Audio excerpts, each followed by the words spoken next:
नमस्कार, स्वागत है आपका सिविल कोड आईएएस पे। आज हम 80 नंबर क्वेश्चन से डिस्कस करेंगे। पिछले लेक्चर में 79 तक कंप्लीट हो गया है। 2023 की हम पीवाईक्यू डिस्कस कर रहे हैं, जिसमें 1 से लेकर के 79 तक हमने क्वेश्चन कंप्लीट कर लिए। ये लेक्चर ये थोड़ी डिटेल्स जा रही है, यानी 2023 की जो ईयर है ये पीवाईक्यू, ये थोड़ी डिटेल्स हो रही है। नेक्स्ट जो हमारा ईयर रहेगा उसमें थोड़ी शॉर्ट कर देंगे, पर इतनी डिटेल से भी ज़रूरी है, क्योंकि अगर आप पीवाईक्यू की हर एक टॉपिक, हर एक कॉन्सेप्ट और हर एक जो उसके में पूछे हुए है जो टर्मिनोलॉजी है, अगर उस पर हम नहीं जाएंगे, अगर उसके एनालिसिस नहीं करेंगे, तो फिर वही है कि केवल जो पूछा हुआ है उसी के बारे में जान लेना, तो फिर हम एनालिसिस कहाँ कर पाए। एनालिसिस, पीवाईक्यू एनालिसिस का क्या मतलब है कि उसमें जितने भी कॉन्सेप्ट है वो सारे मुझे मालूम होने चाहिए। हाँ, ये वीडियो थोड़ी डिटेल्स है, ये पीवाईक्यू 2023 की डिटेल्स है, पर हमें इसी तरीके से ही करनी पड़ेगी, ठीक है। बाकी एक ऐसी भी अलग से पीवाईक्यू 2023 की 2 घंटे की लेक्चर हम रिकॉर्ड करेंगे, लेक्चर में हम डिस्कस करेंगे, जिसमें केवल शॉर्ट में थीम और उसके ट्रिक कुछ वो डिस्कस करेंगे। अदरवाइज ये इस टाइप के लेक्चर तो चलती रहेगी, इसमें थोड़ी टाइम लगेगी, पर ये एक बार में ही क्लियर हो जा रही है। तो आज हम 80 से डिस्कस करेंगे। 100 तक क्वेश्चन है, देखते हैं आज कंप्लीट करने की कोशिश करेंगे। यदि हो पाए तो ठीक है, नहीं जो बच गया 4-5 क्वेश्चन बचेगा वो नेक्स्ट लेक्चर में हम कर लेंगे, ठीक है। अब क्वेश्चन डिस्कस करते हैं। 80 नंबर क्वेश्चन है हमारा, भारत के राष्ट्रपति के निर्वाचन के बारे में निम्नलिखित कथनों पर विचार कीजिए। पॉलिटी का क्वेश्चन है, ठीक। कह रहा है संसद के दोनों में से किसी भी सदन या राज्यों की विधानसभाओं में नाम निर्दिष्ट किए गए सदस्य निर्वाचक मंडल में शामिल किए जाने के लिए भी अर्ह है। अर्थात अब जैसे मान लेते हैं ये लोकसभा है, ये राज्यसभा है, ठीक, या फिर विधानसभा में भी 2 होती है विधानमंडल में, एक विधानसभा और विधान परिषद, ठीक। तो कह रहा है कि ये दोनों में अब 2 मेंबर होते हैं, एक तो होते हैं इलेक्टेड जो चुनाव के माध्यम से जाते हैं, और एक निर्वाचित होते हैं, एक जो होते हैं नाम निर्देशित होते हैं, यानी नामांकित होते हैं, जो राष्ट्रपति द्वारा नामांकित किया जाता है। तो लोकसभा में तो ये खत्म कर दिया गया, ठीक है, 2020 में ये खत्म कर दिया गया हुआ है। पर राज्यसभा में अभी भी नामांकित होता है, विधानसभा और विधान परिषद, तो विधानसभा में नामांकन खत्म कर दिया गया, पर विधान परिषद में होता है। तो ये कह रहा है कि राष्ट्रपति के निर्वाचन यानी राष्ट्रपति के चुनाव में जो है किसी भी सदन के, यानी दोनों सदन, चाहे वो लोकसभा वो राज्यसभा हो या विधानसभा या विधान परिषद, उसमें जो नाम निर्दिष्ट यानी नामांकित व्यक्ति जो है वो निर्वाचक मंडल में शामिल होते हैं, निर्वाचक मंडल में शामिल होने के लिए अर्ह है, यानी वो योग्य है निर्वाचक मंडल में, तो वो शामिल नहीं होते हैं। कौन? तो नाम निर्दिष्ट व्यक्ति जो है वो निर्वाचक मंडल में शामिल नहीं होते हैं, तो ये हमारा गलत हो गया। फिर निर्वाच्य विधानसभा सीटें जितनी अधिक होती है उस राज्य में प्रत्येक एमएलए के वोट का मान भी उतना अधिक होता है। यानी ये कह रहा है, इस ऑप्शन को डिस्कस करने से पहले हम 3 नंबर डिस्कस करते हैं, ताकि हम इसी का एग्जाम्पल लेकर के हम समझ पाएंगे, ठीक है। मध्य प्रदेश के प्रत्येक एमएलए के वोट का मान केरल के प्रत्येक एमएलए के वोट के मान से अधिक है। यानी ये फैक्चुअल क्वेश्चन है, और ये 2023 के लिए बहुत टफ पेपर था, क्योंकि अब आपको उसमें मध्य प्रदेश की सीट मालूम होनी चाहिए, फिर केरल में कितनी विधानसभा की सीट है वो मालूम होनी चाहिए, तब फिर आप एमएलए का मूल्य निकालो, उतना किसी से होता नहीं है जल्दी। तो ये देखते हैं क्या है। जैसे कह रहा है कि मध्य प्रदेश के एमएलए के वोट का मान केरल के एमएलए के वोट के मान से अधिक है, यानी मध्य प्रदेश के जो विधायक है उसके वोट का जो वैल्यू है वो केरल के विधायक के वोट के वैल्यू से ज़्यादा है। तो ये गलत है। क्यों? क्योंकि मध्य प्रदेश के जितने भी एमएलए है उसके एक एमएलए के विधायक का मूल्य 131 है, जबकि केरल के एमएलए के वोट का मूल्य मात्र 52 है। तो इसीलिए ये क्वेश्चन गलत है। वो आप लक्ष्मीकांत में दिया हुआ है, जब आप देखें तो उसमें समझ में आएगा कि वोट का मूल्य कैसे निकाला जाता है, उस पर भी बात करेंगे अभी हम। 4th ऑप्शन है हमारा, पुद्दुचेरी के प्रत्येक एमएलए के वोट का मान अरुणाचल प्रदेश के एमएलए के वोट के मान से अधिक है। यानी पुद्दुचेरी का अरुणाचल प्रदेश से अधिक है, क्योंकि अरुणाचल प्रदेश की तुलना में पुद्दुचेरी में कुल जनसंख्या का निर्वाच्य सीटों की कुल संख्या से अनुपात अधिक है। यानी पुद्दुचेरी में कितना है वोट का मान? 16, और अरुणाचल प्रदेश में 8 है, तो ये सही है। तो हम दूसरे ऑप्शन पे आते हैं। दूसरा ऑप्शन हमारा क्या कह रहा है कि निर्वाच्य विधानसभा सीटें जितनी अधिक होगी, यानी कह रहा है कि किसी स्टेट में अगर 20 सीट है तो उस जितनी अधिक होगी तो उस राज्य के प्रत्येक एमएलए के वोट का मान भी उतना भी अधिक होगा, यानी उसमें जो वोट वैल्यू निकलेगा वो अधिक होगा। तो ये गलत है। क्यों? क्योंकि जो है वोट वैल्यू जो है यानी वोट का मान वो किसी राज्य के सीट पे नहीं होता है कि उस राज्य में कितने विधानसभा के सीट है, 40 या 50, नहीं, उस राज्य की जनसंख्या पर डिपेंड करता है। अब जैसे एग्जाम्पल के तौर पर समझते हैं, ये रहा केरल और ये रहा मध्य प्रदेश, इसी का एग्जाम्पल लेते हैं, ठीक, जो निचले ऑप्शन में दिया हुआ है केरल और एमपी। केरल में 140 विधानसभा सीट है, ठीक है, जबकि मध्य प्रदेश में 230 विधानसभा सीट है। यानी केरल में 140, मध्य प्रदेश में 230। जनसंख्या जो है वो केरल में कम है, मध्य प्रदेश में ज़्यादा है, ठीक। अब ये कह रहा है, क्या कह रहा है कि जितनी अधिक सीटें होंगी तो इसकी तो मध्य प्रदेश के तो सीट अधिक है, 230 है, पर इसकी वोट वैल्यू कम है, जबकि केरल की विधानसभा सीट 140 पर वोट वैल्यू अधिक है। क्यों? क्योंकि इसका अनुपात तुलना किया जाता है जनसंख्या में कि जनसंख्या कितना ज़्यादा और कितना कम। अब देखते हैं कैसे, अब समझिए। जैसे कि मान लेते हैं 2 स्टेट है, ये एमपी, ये केरल। अब यहाँ है एक विधायक जो है कम से कम 500 लोग पे एक विधायक है। केरल में एक विधायक 800 लोगों पे है, ठीक, एमएलए। तो इसका वोट वैल्यू कम होगा। क्यों? क्योंकि ये लोगों का प्रतिनिधित्व कम कर रहा है, क्योंकि यहाँ जनसंख्या कम है, ठीक। तो जनसंख्या कम होगा तो वोट वैल्यू कम होगी, जनसंख्या ज़्यादा होगा तो वोट वैल्यू ज़्यादा होगा, ठीक है। तो यहाँ एक व्यक्ति, एक एमएलए जो है 800 लोगों का प्रतिनिधित्व कर रहा है, तो उसका वोट वैल्यू ज़्यादा होगा। अब यहाँ समझते हैं, इसकी वो सीट तो ज़्यादा है, जनसंख्या भी ज़्यादा है, पर जनसंख्या ज़्यादा है तो हमने समझा कि जनसंख्या जहाँ ज़्यादा होगा वहाँ वोट वैल्यू कम होगा। तो यहाँ कम क्यों है? क्योंकि इसकी सीट भी ज़्यादा है, जनसंख्या ज़्यादा है तो सीट भी बहुत ज़्यादा है, ठीक। पर यहाँ जनसंख्या कम है और इससे ज़्यादा कम नहीं है, पर इसकी सीट कम है। तो अगर सीट कम रहेगा तो उससे वोट वैल्यू सीट कम ज़्यादा से डिसाइड नहीं होगा। यदि जनसंख्या ज़्यादा है तो वोट वैल्यू ज़्यादा हो गया, जनसंख्या कम है तो वोट वैल्यू कम होगा। क्यों? क्योंकि हम वो समझे कि एक व्यक्ति जो है यदि 500 को प्रतिनिधित्व कर रहा है, एक एमएलए, तो उसकी वोट वैल्यू कम होगी। अगर एक व्यक्ति 1000 लोगों की प्रतिनिधित्व कर रहा है तो उसकी वोट वैल्यू जो है ज़्यादा होगी, ठीक। तो ये भी गलत है, ये भी गलत है। इसका केवल ऑप्शन 4 सही है। वो भी ये बहुत फैक्चुअल क्वेश्चन था, इसे सॉल्व कर पाना 2023 के पेपर में बहुत टफ काम था। बाकी अब हम राष्ट्रपति के निर्वाचन से रिलेटेड देखते हैं। अनुच्छेद 52 से 62 में राष्ट्रपति की चर्चा की गई है, जो भाग 5 में है संविधान के। राष्ट्रपति पद की बात किस में करता है? तो 52 में कहा गया है कि भारत के राष्ट्रपति का एक पद होगा, ठीक। 54 में जो है निर्वाचन, 54 से 62 में निर्वाचन, कार्यकाल, शर्तें, ये सब की बात करता है, ठीक।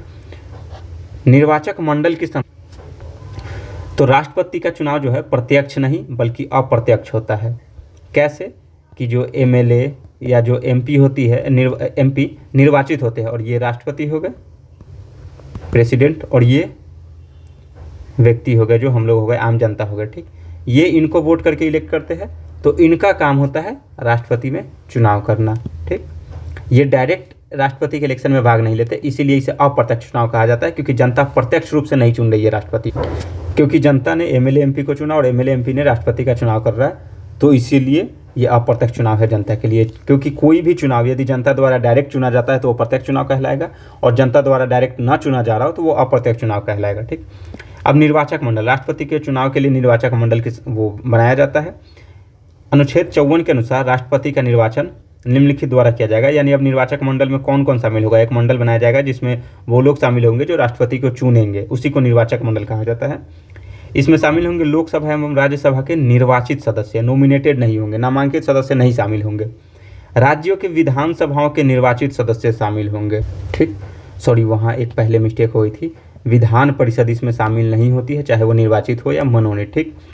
तो राज्य विधानसभाओं के निर्वाचित सदस्य होंगे, विधानसभा के मनोनीत भी नहीं होंगे। और जो किसी किसी स्टेट में विधान परिषद है, जो 6 स्टेट में विधान परिषद है, तो विधान परिषद का न ही निर्वाचित और न ही मनोनीत सदस्य शामिल होंगे, ठीक। केंद्र शासित प्रदेश, अब जैसे दिल्ली हो गया, पुदुचेरी एवं एक और है जम्मू एंड कश्मीर, इनके जो है यहाँ विधानसभा गठित है इन तीनों केंद्र शासित प्रदेश में, तो इसके विधानसभा के जो इलेक्टेड मेंबर है वो भी भाग लेते हैं, यानी दिल्ली, पुदुचेरी और जम्मू कश्मीर।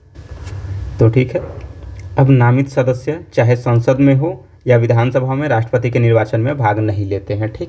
मतदान प्रणाली कैसे होती है? तो गुप्त मतदान के द्वारा, कि ये बॉक्स है, आपको लेटर मिला, उस लेटर में आप अपना नाम लिखिए कि किसको 1 नंबर, किसको 2 नंबर, किसको 3, 4, किसको पहले आप चुनना चाहेंगे। मान लेते हैं कि 5 कैंडिडेट है, 2 कैंडिडेट है या 3 कैंडिडेट है, तो अब आपको एक बैलेट है, ये बॉक्स है जिसमें डालना है।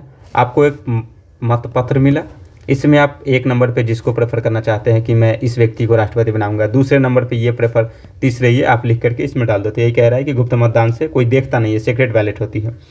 मतदाता अपने प्राथमिक क्रम यानी प्रेफरेंस ऑर्डर उम्मीदवारों को चुनता है, जैसे 1 2 3, हाँ कि एक किसी और को, दूसरा किसी और, तीसरा पसंद किसी और है, ठीक। चयन हेतु आवश्यक बहुमत यानी उम्मीदवार को कुल वैध मतों का आधे से अधिक यानी जितना डाला गया, यदि अगर 1000 डाला हो गया तो उसमें से 50% प्लस होनी चाहिए, यानी 501 होनी चाहिए। एक 500 से ज़्यादा भी जितना भी हो सकता है पर मिनिमम 501, तो 50% प्लस 1 वोट प्राप्त करने होते हैं। यदि पहले दौर में बहुमत न मिले तो दूसरी वरीयता के मत गिने जाते। इसका मतलब है कि मान लेते हैं 1000 वोट डाला गया, तो उसमें से अब किसी को 500 प्राप्त करने हैं, पर 3 कैंडिडेट है, तीनों में से किसी ने 500 प्राप्त नहीं किया, किसी ने 200, किसी ने 300 ऐसे प्राप्त किए, तो फिर दोबारा वो काउंटिंग होगा। उसमें भी अगर जिसका ज़्यादा होगा वो तो जीत ही जाएगा, पर अगर बराबर पे आ गया तो फिर प्रेफरेंस के आधार पे जो सबसे लास्ट में था उसको हटा दिया जाएगा और फिर काउंटिंग होता है। इसकी प्रोसेस है, वो नीड नहीं है जानने की। कार्यकाल क्या है, तो 5 वर्ष होती है राष्ट्रपति की कार्यकाल। पुनः निर्वाचित होते हैं, ये इंपॉर्टेंट पॉइंट है, और कोई सीमा नहीं है, यानी पुनः निर्वाचित होने की कोई भी सीमा नहीं है, जो यूएसए में 2 टर्म तक है कि आप 2 टर्म तक राष्ट्रपति बन सकते हैं, क्योंकि वहाँ अध्यक्षीय प्रणाली है। संशोधन द्वारा पुष्टि 70वां संविधान संशोधन 1992 द्वारा यह स्पष्ट किया गया कि जिन केंद्र शासित प्रदेशों में विधानसभा है, जैसे दिल्ली, पुदुचेरी और जम्मू एंड कश्मीर भी है, उनके निर्वाचित विधायक भी राष्ट्रपति चुनाव में भाग लेंगे। इसी तर्ज पर जो है जम्मू कश्मीर जो यूटी है, जिसकी विधानसभा है, उसके सदस्य भी शामिल होंगे। लद्दाख की यूटी इसमें शामिल नहीं। अब जम्मू कश्मीर के बारे में समझते हैं। 2019 में इसका पुनर्गठन हुआ था, यानी 300 आर्टिकल 370 को वहाँ एबोलिश किया गया था, ख़त्म किया गया था। उसके बाद इसको यूटी बना दिया गया, तो उस समय अगर राष्ट्रपति चुनाव होता तो वो भाग नहीं लेता। 2024 में इसका फिर विधानसभा का गठन करके इलेक्शन किया गया, तो अब ये योग्य है राष्ट्रपति के चुनाव में भाग लेने के लिए। तो दिल्ली, पुदुचेरी और जम्मू एंड कश्मीर। तो हमारा इसमें बाकी सब कॉन्सेप्ट समझ गए। अब देख लेते हैं राष्ट्रपति के निर्वाचन के बारे में। तो हमने देखा कि कौन कौन भाग लेते हैं, कौन कौन भाग नहीं लेते हैं। इसमें एक ये है कि अनुपातिक प्रतिनिधित्व प्रणाली के अनुसार एकल संक्रमणीय मत एवं गुप्त मतदान। तो हमने गुप्त मतदान का मीनिंग समझ गए। एकल संक्रमणीय मत का क्या मतलब है कि आप एक ही वोट डालोगे, उसमें आपने 1 2 3 ऐसे डिसाइड कर दिया। मान लेते हैं कि ये जिसने आपने 1 नंबर पे डाला वो अगर वोटिंग से बाहर हो गया, यानी उसको सबसे कम वोट मिला, तो फिर आपका जो 1 नंबर का वोट है वो 2 नंबर में काउंट होने लगता है। यानी आप दोबारा वोट नहीं डालोगे, बल्कि प्रेफरेंस के अनुसार आपका जो 2 नंबर है वो काउंट होने लगता है। तो इसका सीधा मतलब है कि आप एक ही बार वोट डाल सकते हैं, वरीयता के अनुसार। उसमें कुछ प्रोसेस होते हैं, उतना डिटेल से नीड नहीं है। अब निर्वाचन में भाग नहीं लेता तो मनोनीत और वो समझ गए। जब कोई सभा विघटित तो उसके सदस्य निर्वाचन में मतदान नहीं करते हैं। ये 2023 में ही पहले ही क्वेश्चन पूछ चुका है कि यदि कोई विधानसभा विघटित हो जाती है तो उसके सदस्य निर्वाचन में मतदान नहीं करेंगे। ऐसा नहीं हुआ कि राष्ट्रपति चुनाव ही रद्द जाएगा, ऐसा कुछ नहीं होता, ठीक। अब समानुपातिक प्रतिनिधित्व का क्या मतलब है, यहाँ दिया हुआ है कि अनुपातिक प्रतिनिधित्व प्रणाली के अनुसार एकल संक्रमणीय मत व गुप्त मतदान, तो गुप्त समझ गए, एकल संक्रमणीय मतदान समझ गए। समानुपातिक प्रतिनिधित्व का मतलब है विभिन्न राज्यों का प्रतिनिधि समान होना चाहिए, राज्यों तथा संघों के मध्य समानता हो, इसीलिए वो समानुपातिक प्रतिनिधित्व कहा गया है। अब इसे प्राप्त करने में मतों की संख्या निम्नतः निर्धारित किए जाते हैं। अब कैसे कैसे मत निर्धारित किया जाता है समानुपातिक प्रतिनिधित्व प्रणाली प्राप्त करने के लिए। तो अब एमएलए के यदि वोट का मूल्य निकालना है कि एमएलए के वोट का मूल्य कैसे निकाला जाता है, तो एमएलए के वोट का मूल्य निकालने के लिए राज्य की कुल जनसंख्या यानी उस स्टेट की पॉपुलेशन कितनी है और उस राज्य विधानसभा के निर्वाचित कुल सदस्य कितने हैं। यानी अगर हमें एमएलए का मूल्य निकालना है तो उस स्टेट की जनसंख्या और डिवाइड करके कितनी सीट है उस एमएलए की, वो भी निर्वाचित होनी चाहिए, निर्वाचित, और इसको गुने 1/1000, ठीक। तो ये एमएलए के वोट का मूल्य है। इस पे भी क्वेश्चन पूछ चुका है, तो ये बहुत ज़्यादा इंपॉर्टेंट है और बार बार क्वेश्चन पूछा हुआ है। अब फिर एमपी के देखते हैं कि एक संसद सदस्य मेंबर ऑफ पार्लियामेंट के मत का मूल्य कितने हैं।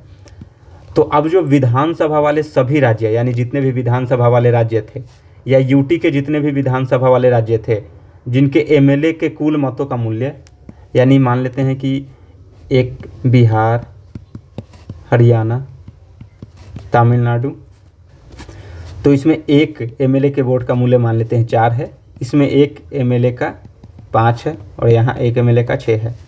तो एक एमएलए का इतना है। बिहार में जितने भी एमएलए हैं सारे को जोड़ेंगे तो जितना मान लेते हैं 500 हो गया। फिर इसके सारे हरियाणा में जितने एमएलए के वोट का मूल्य है फिर जोड़ेंगे, वो भी 500 हो गया।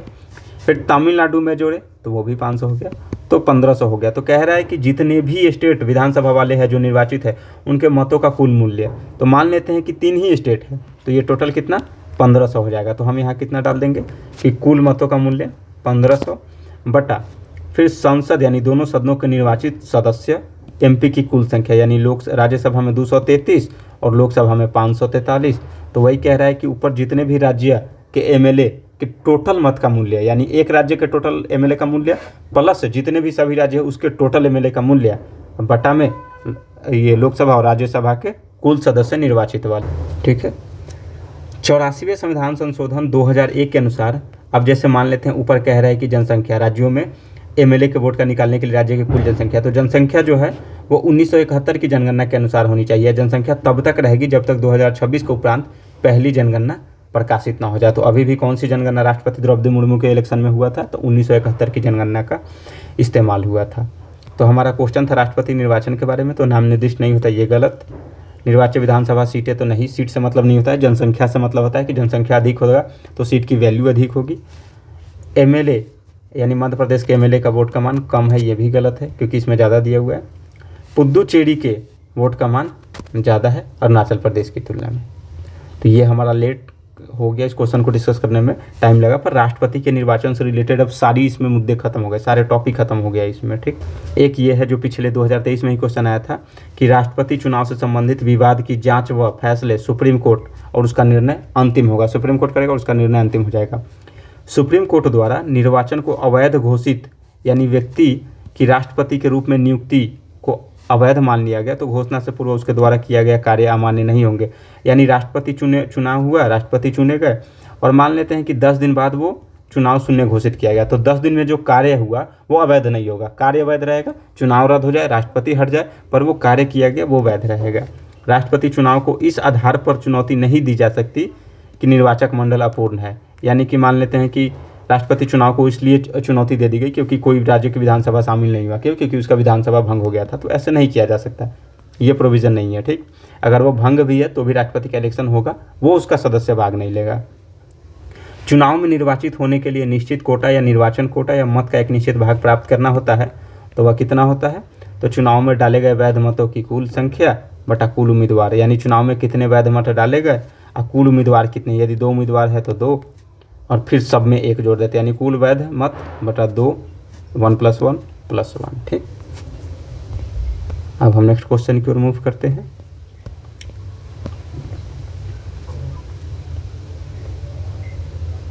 अब ये हिस्ट्री से क्वेश्चन है। भारतीय इतिहास के संदर्भ में Alexander Rea, A.H. Longhurst, Robert Sewell, James Burgess, Walter Elliot किस गतिविधि से जुड़े थे?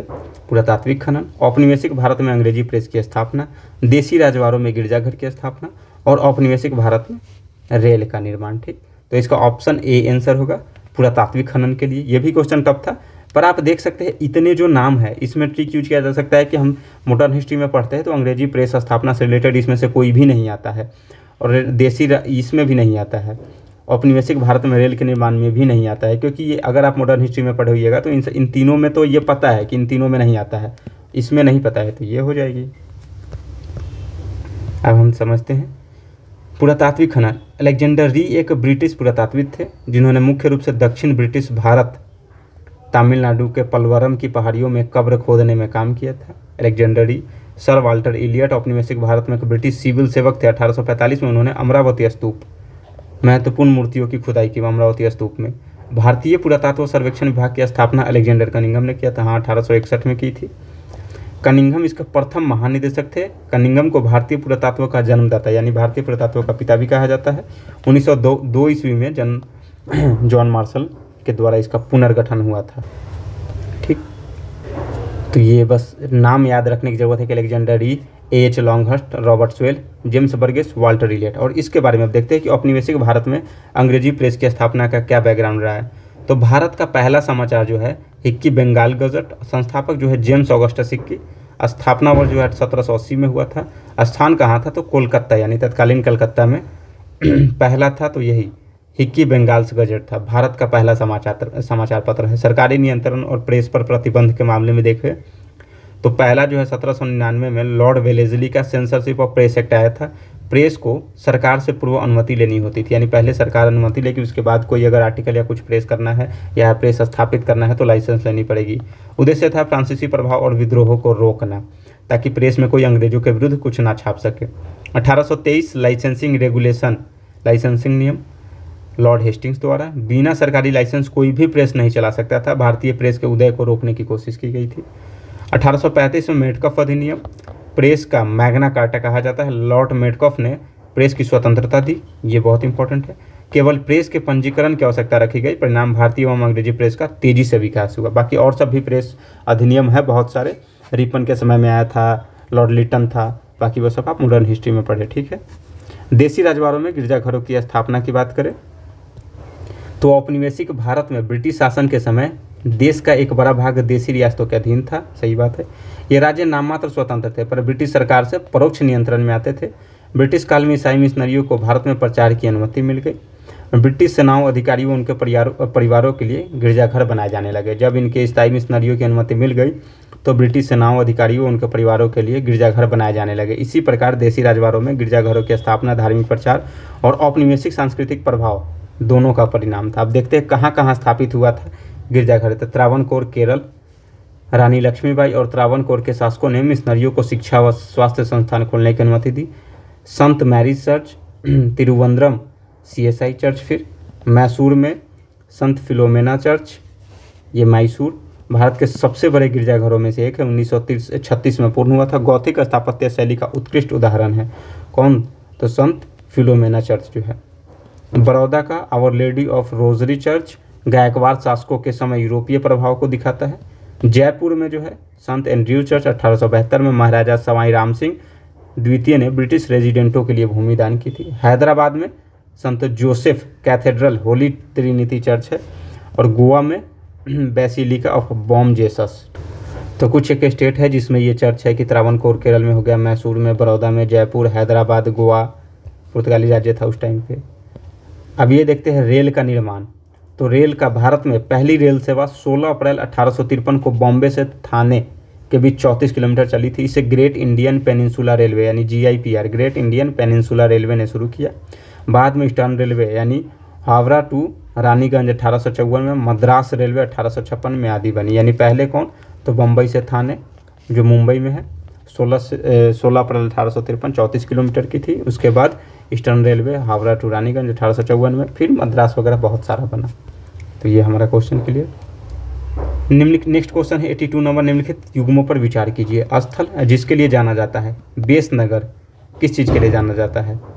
तो शिव गुफा मंदिर, भाजा बौद्ध गुफा मंदिर और सीतनवासल जैन गुफा मंदिर। तो ये गलत है बेसनगर, बाकी भाजा और सीतनवासल सही है। यानी भाजा बौद्ध गुफा मंदिर के लिए है और सीतनवासल जैन गुफा मंदिर के लिए है। अब देखते हैं बेसनगर किस चीज़ के लिए फेमस है। तो मध्य प्रदेश विदिशा के पास स्थित है बेसनगर। प्रसिद्ध किसके लिए है? तो हेलियोडोरस स्तंभ का या गरुड़ स्तंभ वहाँ पे निर्माण है। हेलियोडोरस स्तंभ या गरुड़ स्तंभ कहाँ? तो बेसनगर में। इसकी अगर वो एक्सप्लेनेशन देखें तो यह स्तंभ यूनानी राजदूत हेलियोडोरस ने बनवाया था। यूनान की राजदूत हेलियोडोरस ने बनवाया था, जो इंद्रगिरी भगवान विष्णु का भक्त था। यानी कोई विदेशी यूनानी राजदूत था जो भगवान विष्णु का भक्त था। हेलियोडोरस इंडो ग्रीक शासक एंथियल्स का दूत था। स्तंभ पर प्राकृत भाषा में ब्राह्मी लिपि में लेख लिखा है, ठीक है, प्राकृत भाषा में और ब्राह्मी लिपि में। यह भारत में विदेशियों द्वारा विष्णु भक्ति का प्रथम प्रमाण है। यानी किसी विदेशी द्वारा विष्णु भक्ति का प्रथम प्रमाण है। कौन है? तो हेलियोडोरस है, जो एंथियल्स का राजदूत था। उदाहरण भारत में ग्रीक और भारतीय संस्कृति के संपर्क का प्रमुख प्रमाण यही है, ठीक। अब देखते हैं उसके बाद क्या है। भाजा जो बौद्ध गुफा मंदिर के लिए प्रसिद्ध है। तो भाजा महाराष्ट्र पुणे में स्थित है, पुणे के पास। प्राचीन बौद्ध गुफाएं के लिए प्रसिद्ध है। ये शैलकृत चैत्य और विहार गुफाएं हैं जो ईसा पूर्व 2री शताब्दी की है, ठीक। भाजा जो बौद्ध गुफा है, यहाँ हीनयान बौद्ध धर्म के प्रमाण मिलते हैं, ठीक। हीनयान और एक महायान होता है। महायान महासांगिक से उत्पन्न हुआ है, हीनयान वो स्थविरवाद से। गुफाओं में चैत्य गृह और स्तूप है, ठीक। गुफाओं में क्या है? चैत्य गृह और स्तूप तो होगा ही क्योंकि बौद्ध से रिलेटेड है। भाजा की मूर्तियों में संगीत व नृत्य के दृश्य भी मिलते हैं। उदाहरण बौद्ध कला की शुरुआती चरण की शैल्यकृत स्थापत्य शैली का प्रमुख केंद्र है ये। फिर तीसरा हमारा क्या है? तो सित्तनवासल यानी जैन गुफा मंदिर के लिए है। तो सित्तनवासल में देखें तो तमिलनाडु में स्थित है, पुदुकोट्टई जिले में। प्रसिद्ध किसके लिए? तो जैन गुफा चित्रकला के लिए है, जैन गुफा चित्रकला के लिए। यह स्थल जैन धर्म के पांड्यकालीन चोल चेर पांडे था ना, तो उसमें पांड्यकालीन के समय का है। यह जैन भिक्षुओं के निवास और भित्ति चित्र है। फ्रेस्को पेंटिंग यानी जो दीवार पे या कोई चित्र बनाया जाता है तो उसे फ्रेस्को पेंटिंग कहा जाता है। ठीक है। चित्रों में कमल के तालाब, मछलियाँ, हंस, हाथी, मनुष्य के रूप दर्शाए गए हैं। चित्र तकनीकी जो है फ्रेस्को सेक्को शैली में है, यानी भित्ति पर सूखे रंग का प्रयोग करना। उदाहरण दक्षिण भारत में अजंता की तर्ज पर बनाई गई जैन चित्रकला का उत्कृष्ट उदाहरण है ये। ठीक, कौन? तो सित्तनवासल। तो इसमें हमारा केवल 2 सही है कि 2 और 3 भाजा और सित्तनवासल, यानी भाजा बौद्ध गुफा मंदिर, सित्तनवासल जैन गुफा मंदिर। नेक्स्ट क्वेश्चन 83 नंबर, निम्नलिखित कथनों पर विचार कीजिए। 7 अगस्त को राष्ट्रीय हथकरघा दिवस मनाया जाता है के रूप में घोषित किया गया है। 1905 में इसी दिन स्वदेशी आंदोलन शुरू किया गया था। तो बिल्कुल दोनों सही है और कथन 2 जो है कथन 1 की व्याख्या करता है। अब इसको देखते हैं। हथकरघा दिवस 1905 में लॉर्ड कर्जन ने बंगाल को 2 हिस्सों में बांट दिया। ये मॉडर्न हिस्ट्री का सबसे वो हाईलाइटेड टॉपिक है। पूर्वी बंगाल और असम, पश्चिमी बंगाल, यानी ब्रिटिशों का दावा था कि यह प्रशासनिक सुविधा के लिए किया गया था, परंतु असली उद्देश्य क्या था? तो हिंदू मुस्लिम एकता को तोड़ना। स्वदेशी आंदोलन की शुरुआत 7 अगस्त 1905 को कोलकाता के टाउन हॉल में एक विशाल सभा आयोजित की गई। कब? तो 7 अगस्त 1905 को। इसी सभा में विदेशी वस्त्रों का बहिष्कार और स्वदेशी वस्त्रों को उपयोग का संकल्प लिया गया। इस दिन से स्वदेशी आंदोलन की औपचारिक शुरुआत मानी जाती है। तो कब? ये डेट याद रखने की जरूरत है, 7 अगस्त 1905 को। घोषणा वर्ष जो है ये हथकरघा दिवस का कि 2015 में घोषित हुआ भारत सरकार द्वारा। प्रथम आयोजन जो है 7 अगस्त 2015 को चेन्नई में आयोजित किया गया था। कहाँ? तो चेन्नई में। इस दिन चुनने का कारण क्या है? तो 7 अगस्त 1905 को स्वदेशी आंदोलन की शुरुआत हुई। यह आंदोलन ब्रिटिश द्वारा बंगाल के विभाजन के विरोध में हुआ। आंदोलन का प्रमुख नारा क्या था? स्वदेशी अपनाओ, विदेशी बहिष्कार करो। इसमें हथकरघा उद्योग को आत्मनिर्भरता, सेल्फ रिलायंस के लिए प्रतीक के रूप में देखा जाता है। ठीक, 7 अगस्त 1905 को कलकत्ता के टाउन हॉल में बैठक में स्वदेशी आंदोलन की घोषणा हुई तथा सुरेंद्र नाथ बनर्जी द्वारा बहिष्कार प्रस्ताव पास किया गया था, पारित किया गया। किसके द्वारा? तो सुरेंद्र नाथ बनर्जी द्वारा बहिष्कार प्रस्ताव प्रस्तुत किया गया था। सुरेंद्र नाथ बनर्जी, ये नाम बहुत इंपॉर्टेंट है। 16 अक्टूबर 1905 को बंगाल विभाजन लागू हुआ। उस दिन बंगाल में शोक दिवस मनाया गया, 16 अक्टूबर 1905 को। ठीक, तो इससे रिलेटेड आप टॉपिक मॉडर्न हिस्ट्री में पढ़े स्पेक्ट्रम में। भारत की ध्वज संहिता 2002। अब ध्वज संहिता यानी फ्लैग कोड ऑफ इंडिया 2002 कह रहे हैं कि इसके अनुसार जो है भारत के राष्ट्रीय ध्वज के बारे में निम्नलिखित कथन पर विचार कीजिए। पहला स्टेटमेंट है, भारत के राष्ट्रीय ध्वज का एक मानक माप 600 मीटर इंटू 400 मिलीमीटर है। 600 मिलीमीटर इंटू यानी 600/400 मिलीमीटर। दूसरा, ध्वज की लंबाई से ऊंचाई यानी लंबाई से ऊंचाई का अनुपात, ऊंचाई यानी चौड़ाई, ये रहा और ये रहा लंबाई और ये रहा ऊंचाई, इसको चौड़ाई बोल देंगे और इसको लंबाई का अनुपात 3:2, यानी ये 3 और ये 2।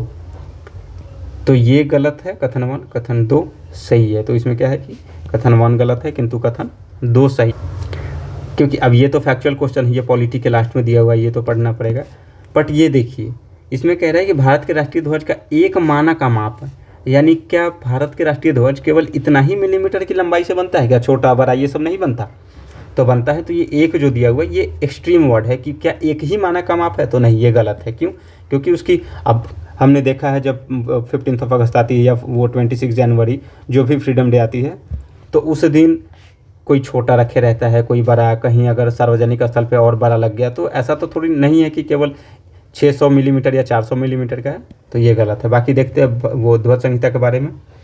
भारतीय ध्वज संहिता 26 जनवरी 2002 से प्रभावी हुई है, 26 जनवरी 2002 से।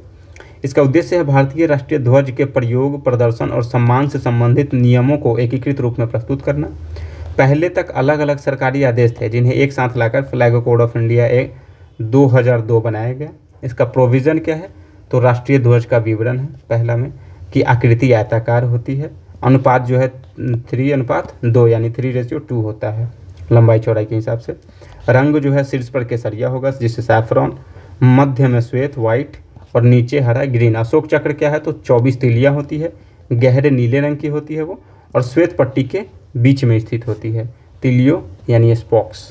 अब ध्वज से रिलेटेड कुछ प्रोहिबिशंस देखते हैं जो मनाही करता है क्या? तो राष्ट्रीय ध्वज का उपयोग जो है वाणिज्यिक उद्देश्यों के लिए नहीं किया जा सकता है, यानी एडवर्टाइजमेंट, बिजनेस, ब्रांडिंग, ये सब के लिए नहीं किया जा सकता है। पोशाक, वर्दी या वस्त्र के रूप में प्रयोग नहीं किया जा सकता है। झुकाना, फाड़ना, जलाना या जमीन पर गिराना अपमान माना जा सकता है और इसके लिए दंड भी दिया जाता है। किसी मूर्ति, वाहन या भवन के नीचे नहीं लगाया जा सकता है, ठीक है, नीचे नहीं।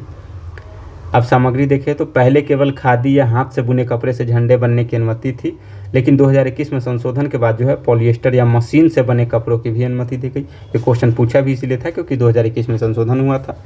रात में फहराने की अनुमति यानी अमेंडमेंट 2022 संशोधन के अनुसार अब झंडा रात में भी फहराया जा सकता है, यानी यही था जो 2022 से लागू हुआ था, बशर्ते वह उचित प्रकाश में दिखाई देनी चाहिए।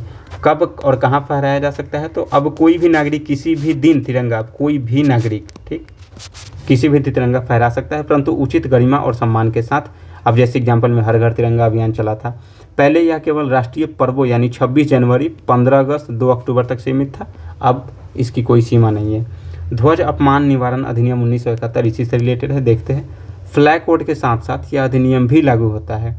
यदि कोई व्यक्ति तिरंगे का अपमान करता है तो 3 वर्ष की सजा या जुर्माना या दोनों प्रावधान हो सकते हैं। बाकी हम ये अमाप के बारे में देखते हैं कि फ्लैग कोड में ध्वज के मानक आकार दिए गए हैं, जिनमें 600 मिलीमीटर और 400 मिलीमीटर भी एक स्टैंडर्ड साइज है, बहुत सारे स्टैंडर्ड साइज में से, परंतु वो जो है इसमें कितने कुल है, तो कुल 9 मानक आकार है, न कि कोई एक। अब वो देखते हैं 9 मानक कौन है, तो ये 9 मानक आकार है। जो लंबाई, चौड़ाई और अनुपात देखते हैं कि 6300 मिलीमीटर, 4200 मिलीमीटर, जिसको ये भी 3:2 में ही है, जो भवनों, सरकारी समारोह के लिए है। 3600, 2400, फिर 2700 से 1800, 1800 एंड 1200, 3500, 1350 और 900, ये सब सार्वजनिक स्थलों, सरकारी भवनों, बड़े कार्यालयों के लिए, यानी अलग अलग जगह के लिए है।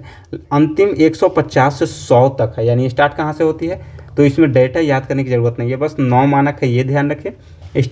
अंतिम है 6300 से 4200, यानी 6300 एंड 4200 का अनुपात 3:2, और ये अंतिम कहाँ तक होता है, 150 और 100, यानी स्टार्ट है 3, एकदम सबसे बड़ा 6300 तक जा सकता है कि 6300 मिलीमीटर, और सबसे छोटा 150 मिलीमीटर और लंबाई और 100 मिलीमीटर चौड़ाई, ठीक।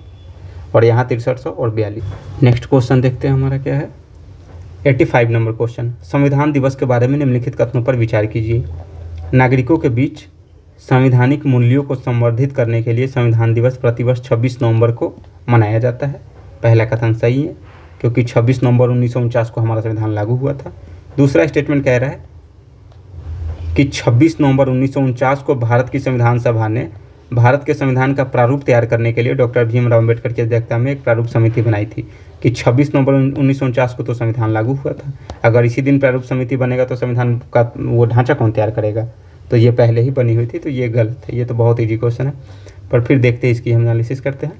26 नवंबर 1949 को संविधान सभा, भारत का संविधान अपनाया संविधान सभा ने। 26 जनवरी 1950 को लागू हुआ, इसी कारण यह दिन गणतंत्र दिन दिवस के रूप में मनाया जाता है। लेकिन संविधान को अपनाने के दिन 26 नवंबर 2015 में सरकार ने संविधान दिवस घोषित। 2015 में भारत सरकार ने डॉक्टर भीमराव अम्बेडकर की 125वीं जयंती के अवसर पर इसकी घोषणा की। पर्पस क्या था? ऑब्जेक्टिव नागरिकों में संविधान के प्रति सम्मान बढ़ाना, संवैधानिक मूल्यों को सुदृढ़ करना और लोकतांत्रिक परंपराओं को सशक्त बनाना। तो ये रहा कि संवैधानिक मूल्यों को संवर्धित करने के लिए संविधान दिवस प्रतिवर्ष 26 नवंबर को घोषित किया गया। कब? तो 2015 में भीमराव अम्बेडकर की 125वीं जयंती पर। प्रारूप समिति के बारे में देखते हैं तो इसका गठन 19 अगस्त 1947 को किया गया था, न कि 26 नवंबर 1949 को। इस समिति के अध्यक्ष थे डॉक्टर भीमराव अम्बेडकर। ठीक, समिति का कार्य था भारत का संविधान तैयार करना और संविधान सभा में प्रस्तुत करना। 7 सदस्य शामिल थे, जिसमें अन्य थे, पहला डॉक्टर भीमराव अम्बेडकर अध्यक्ष थे, गोपाल स्वामी अयंगर, अल्लादी कृष्ण स्वामी अय्यर, के.एम. मुंशी, सैयद मोहम्मद सादुल्लाह, एन. माधव राव, जिन्होंने बीपीएल मित्रा का स्थान लिया, जिन्हें अस्वस्थता के कारण इस्तीफा देना पड़ा। फिर टी.टी. कृष्णामचारी, जिन्हें डी.पी. खेतान का स्थान लिया, जिनकी मृत्यु 1948 में हो गई थी। तो ये सभी सदस्य थे। तो कितने? 7 थे प्रारूप समिति में, कि एक अध्यक्ष है और बाकी 6 मेंबर हो गए। तो Ambedkar, Gopal Swami Ayyangar, Alladi Krishna Swami Ayyar, K M. Munshi, Syed Mohammad Saadullah, M. Madhavrao, T T. Krishnamachari. ठीक है, तो ये रहा। अब देखते हैं कि हमारा आंसर इसमें क्या है। तो कथन 1 सही है, किंतु कथन 2 गलत है, क्योंकि वो प्रारूप समिति के डेट गलत दिया हुआ है।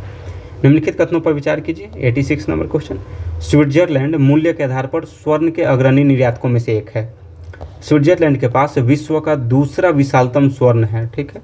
यानी ये कह रहा है कि स्विट्जरलैंड मूल्य के आधार पर जो है स्वर्ण के अग्रणी निर्यातकों में से एक है। सबसे मतलब बहुत ज़्यादा जो निर्यात करता है उसमें सबसे आगे में है वो, 1 से 2 3 4 5 ऐसे टॉप में। स्विट्जरलैंड के पास विश्व का दूसरा विशालतम स्वर्ण रिजर्व, तो ये सही है कि हाँ वो अग्रणी निर्यातकों में से है, पर दूसरा विशालतम स्वर्ण रिजर्व ये गलत है। तो हमारा ऑप्शन सी सही है कि कथन 1 सही है किंतु कथन 2 गलत है। अब स्वर्ण रिजर्व के बारे में देखते हैं। स्वर्ण रिजर्व से तात्पर्य क्या है? किसी देश के केंद्रीय बैंक यानी सेंट्रल बैंक या सरकार द्वारा रखा गया सोना जो देश की मुद्रा और वित्तीय स्थिरता को बनाए रखने में सहायक होता है। ये सोना जैसे वो फॉरेन करेंसी जो विदेशी मुद्रा भंडार के रूप में भी रखा जाता है। भारत में स्वर्ण निश्चय कौन रखता है? तो आरबीआई भारत के स्वर्ण भंडार का मुख्य संरक्षक है, लेकिन स्वर्ण 2 हिस्सों में होता है, आरबीआई द्वारा रखा गया स्वर्ण और भारत सरकार का स्वर्ण भंडार।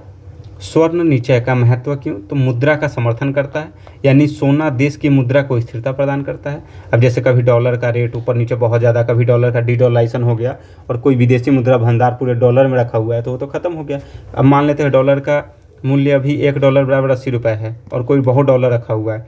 एक टाइम के बाद $1 की वैल्यू बहुत कम जाए तो उसकी विदेशी मुद्रा भंडार की वैल्यू बहुत कम जाएगी, इसीलिए सोना ज़्यादा स्थिरता प्रदान करता है।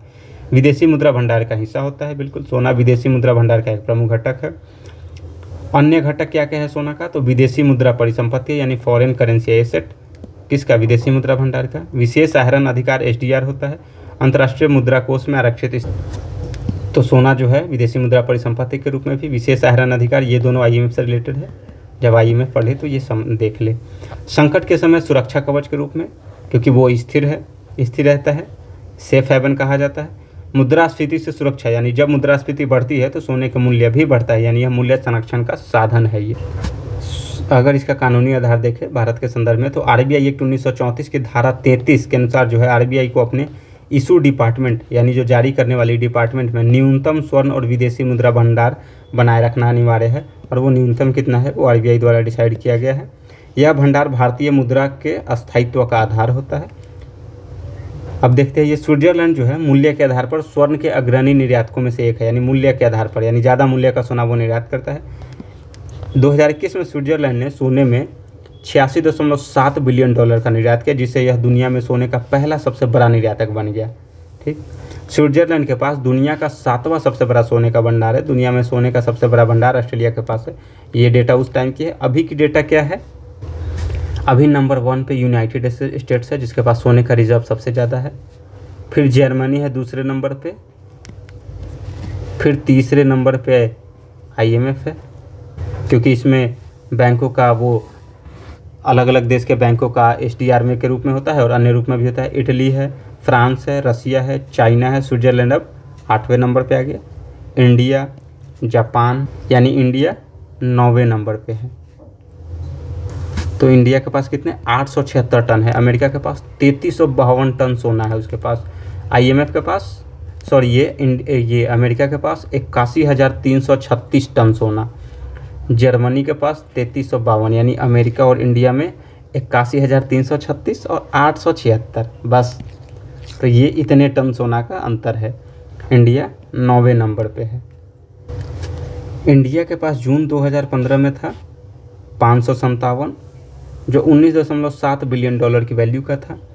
2022 में तो 760 और 2025 में जो है 879 बिलियन, यानी 880 बिलियन के करीब में, जो 78 लगभग 78 बिलियन डॉलर का वैल्यू है उसके पास, जो 6,68,000 यानी 6,68,162 करोड़ का इसका वैल्यू है। 6,68,162 करोड़ कितने? तो 880 मिलियन, वो 880 टन के करीब में सोना है, जो 78 बिलियन के करीब की वैल्यू है उसकी।